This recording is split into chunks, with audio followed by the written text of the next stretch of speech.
Hi, this is Donna Morton at DLM TLE Art, and I was just going to share with you some little Easter crafts that I made um,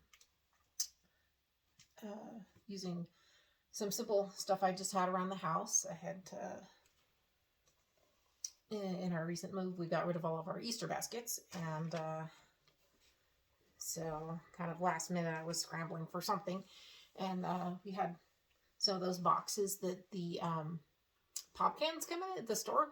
And so I just cut that in half right about where they already have like a little perforated thing there to rip open the box really easy.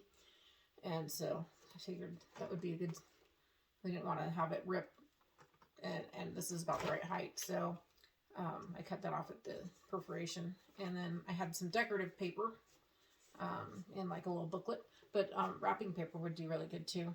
And so like each of the squares of paper was only enough to cover like half of the box.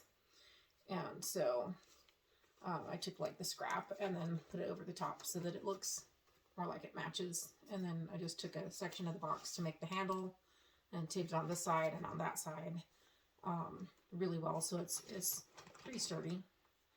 And the kids thought they were cute. And so and since each of the baskets was really unique, I didn't have to label them with the kids' names, and they thought that was nice. So,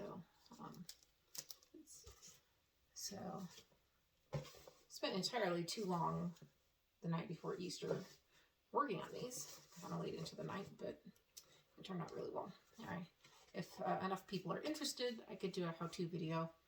And let me know whether you'd like to see how I did that.